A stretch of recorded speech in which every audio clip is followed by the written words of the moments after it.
सपनों का सौदागर, the merchant of dreams. किसी समय की बात है, एक छोटे से गांव में जो हिमालय की तलहटी में बसा था, एक रहस्यमय व्यक्ति रहता था। गांव वाले उसे सपनों का सौदागर कहते थे। उसका नाम था मायावी। मायावी का चेहरा हमेशा एक रहस्यमय मुस्कान से सजा रहता था और उसकी आंखों में एक ऐसी चमक थी जो मानो सितारों से उधार ली गई हो। कोई नहीं जानता था कि वह कहाँ से आया था और ना ही कोई यह जानता था कि वह गांव में कितने समय से रह रहा था। लेकिन एक बात सबको पता थी, मायावी के पास एक अनोखी शक्ति थी। वह लोगों के सपनों को देख सकता था और उन्हें सच करने का वादा करता था, बशर्ते वे उसकी कीमत चुकाने को तैयार हों। पहला अध्याय, गांव की खोज। गांव का नाम था सूरजपुर। यह एक ऐसा गांव था जहां दिन की शुरुआत सूरज की पहली किरण के साथ होती थी और रातें चांद की चांदनी में डूब जाती थीं। गांव के लोग साधारण थे, किसान, कारीगर और छोटे मोटे व्यापारी। लेकिन हर इंसान के दिल में एक सपना छिपा था। कोई धनवान बनना चाहता था, कोई विदेश की सैर करना चाहता था, तो कोई अपने खोए हुए प्यार को वापस पाना चाहता था। मायावी इन सपनों को पढ़ लेता था, जैसे कोई किताब पढ़ता है। एक दिन गांव में एक युवक आया जिसका नाम था राघव। राघव एक गरीब किसान का बेटा था, लेकिन उसके सपने आसमान को छूते थे। वह चाहता था कि उसका गांव सूरजपुर दुनिया के नक्शे पर आए।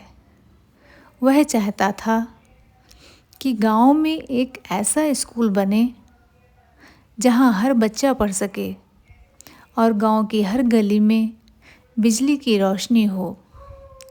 राघव के पास ना धन था, ना रसूख, लेकिन उसके पास था एक जुनून।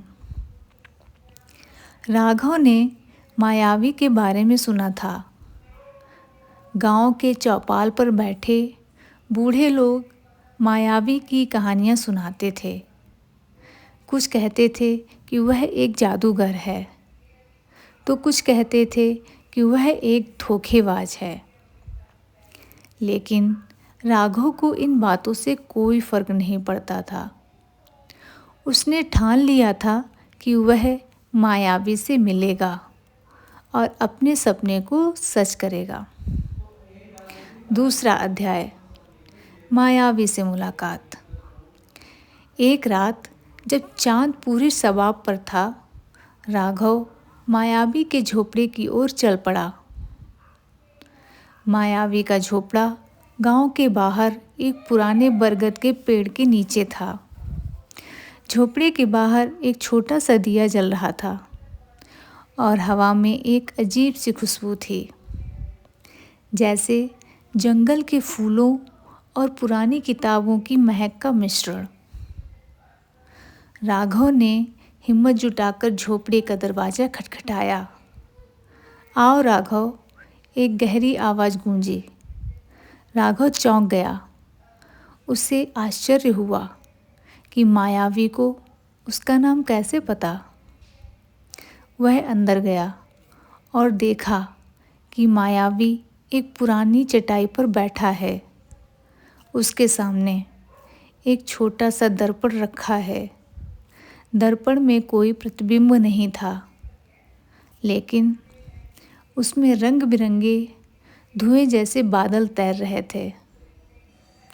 मैं तुम्हारा सपना जानता हूँ राघव, मायावी ने कहा, बिना राघव की ओर देखे। तुम चाहते हो कि सूरजपुर दुनिया का सबसे खूबसूरत और समृद्ध गांव बने, लेकिन क्या तुम मेरी कीमत चुकाने को तैयार हो? राघव ने पूछा, आपकी कीमत क्या है मायावी जी? मायावी हंसा। उसकी हंसी में एक अजीब सा दर्द था। मेरी कीमत पैसा नहीं है राघव। मेरी कीमत है तुम्हारा सबसे कीमती खजाना, वह चीज़ जो तुम्हारे दिल के सबसे करीब है। राघव सोच में पड़ गया। उसके पास तो कुछ था ही नहीं, ना धन ना जेवर। लेकिन फिर उसे याद आया, उसके पास उसकी माँ का दिया हुआ एक लॉकेट था, जिसमें उसकी माँ की एक छोटी सी तस्वीर थी। वह लॉकेट राघव के लिए अनमोल था, क्योंकि उसकी माँ अब इस दुनिया में नहीं थी। क्या आप मेरा लॉकेट देंगे? क्या आप मेरा लॉकेट लेंगे? राघव ने हिचकिचाते हुए पूछा। मायावी ने उसकी आंखों में देखा और कहा, यह तुम्हें खुद तय करना होगा राघव। लेकिन याद रख, सपनों की कीमत हमेशा भारी होती है। तीसरा अध्याय, सपनों का सफ़र। राघव ने लॉकेट मायावी को दे दिया। मायावी ने लॉकेट को अपने दर्पण के पास रखा और अचानक दर्पण में एक चमक उठी। चमक इतनी तेज़ थी कि राघव को अपनी आंखें बंद करनी पड़ी। जब उसने आंखें खोली तो वह एक अनजान जगह पर था। यह एक विशाल शहर था, जहाँ ऊंची ऊंची इमारतें थीं, सड़कों पर रोशनी चमक रही थी और लोग हंसते मुस्कुराते हुए अपने काम में व्यस्त थे। यह क्या जगह है? राघव ने हैरानी से पूछा। यह तुम्हारा सपना है राघव, मायावी की आवाज़ गूंजी। हालांकि वह कहीं दिखाई नहीं दे रहा था। यह सूरजपुर का भविष्य है, जैसा तुम चाहते हो, लेकिन इसे सच करने के लिए तुम्हें 3 कठिन चुनौतियों का सामना करना होगा। राघव तैयार था। उसका सपना अब उसकी आंखों के सामने था और वह किसी भी कीमत पर उसे हासिल करना चाहता था। पहली चुनौती, डर का सामना। मायावी ने राघव को एक गहरे जंगल में भेजा, जहाँ एक विशालकाय सांप रहता था। यह सांप गांव के लोगों के डर का प्रतीक था। मायावी ने कहा, इस सांप को हराओ और गांव के लोग अपने डर से मुक्त हो जाएंगे। राघव डर गया। उसने कभी सांप को तो दूर किसी छोटे मोटे जानवर से भी नहीं लड़ा था, लेकिन उसने हिम्मत जुटाई। उसने जंगल में एक लकड़ी का डंडा उठाया और सांप के सामने खड़ा हो गया। सांप ने फुफकारते हुए उसकी ओर हमला किया, लेकिन राघव ने चतुराई से डंडे से उसका सिर दबा दिया। सांप ने छटपटाना शुरू किया, लेकिन राघव ने हार नहीं मानी। आखिरकार सांप थक गया और भाग गया। जंगल से बाहर निकलते ही राघव ने देखा कि गांव के लोग अब पहले से ज़्यादा निडर दिख रहे थे। उनकी आंखों में एक नई चमक थी। दूसरी चुनौती, लालच का त्याग।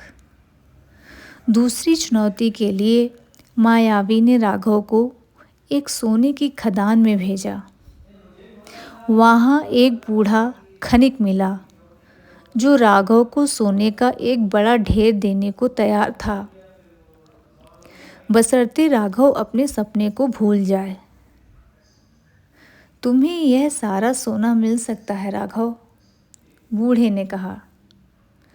इसके साथ तुम अपने लिए एक महल बना सकते हो, दुनिया की सैर कर सकते हो। गांव के लिए इतना क्यों सोचते हो? राघव का मन डगमगाया। वह सोचने लगा कि शायद इतने धन से वह गांव के लिए और भी बहुत कुछ कर सकता है। लेकिन फिर उससे अपने गांव के बच्चों की हंसी याद आई और उसने सोना ठुकरा दिया। जब वह खदान से बाहर निकला तो गांव में एक नया बदलाव दिखा। लोग अब एक दूसरे की मदद करने लगे थे। लालच की जगह भाईचारा ले रहा था। तीसरी चुनौती, प्यार की परीक्षा। तीसरी और आखिरी चुनौती सबसे कठिन थी। मायावी ने राघव को एक ऐसी जगह भेजा जहां उसकी माँ की आत्मा उससे मिलने आई।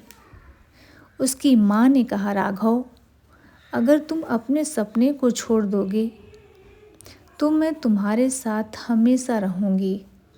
राघव की आंखों में आंसू आ गए। उसकी माँ उसका सबसे बड़ा खजाना थी। लेकिन फिर उसे याद आया कि उसकी माँ हमेशा उसे दूसरों की भलाई के लिए काम करने की सलाह देती थी।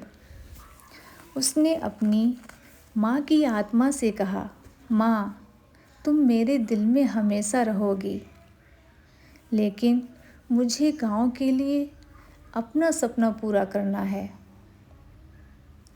अंतिम अध्याय, सपने का सच। जैसे ही राघव ने यह कहा, वह फिर से मायावी के झोपड़े में था। मायावी मुस्कुरा रहा था। उसने राघव को उसका लॉकेट वापस किया और कहा, तुमने अपनी तीनों चुनौतियां पूरी कर ली राघव। तुमने डर, लालच और अपने सबसे कीमती खजाने को ठुकरा कर दिखा दिया कि तुम्हारा सपना सच्चा है। अब जाओ और अपने सपने को सच करो। राघव गांव लौटा। उसने देखा कि गांव बदल रहा था। लोग अब मिलकर एक स्कूल बनाने की योजना बना रहे थे। कुछ व्यापारियों ने गांव में बिजली लाने के लिए पैसे दिए और कुछ युवाओं ने गांव को साफ सुथरा करने का बीड़ा उठाया। राघव समझ गया कि मायावी ने उसे कोई जादू नहीं दिया था। उसने उसे सिखाया था कि सपने तभी सच होते हैं जब हम अपने डर, लालच और निजी इच्छाओं से ऊपर उठकर दूसरों के लिए काम करते हैं। उपसंहार। बरसों बाद सूरजपुर एक समृद्ध और खुशहाल गांव बन गया। वहाँ एक बड़ा स्कूल था जहाँ बच्चे पढ़ते थे और गलियों में बिजली की रोशनी थी। राघव अब गांव का मुखिया था और लोग उसे सपनों का रखवाला कहते थे। मायावी का झोपड़ा अब खाली था, लेकिन गांव वालों का मानना था कि वह अभी भी कहीं आसपास है, नए सपनों को सच करने के लिए।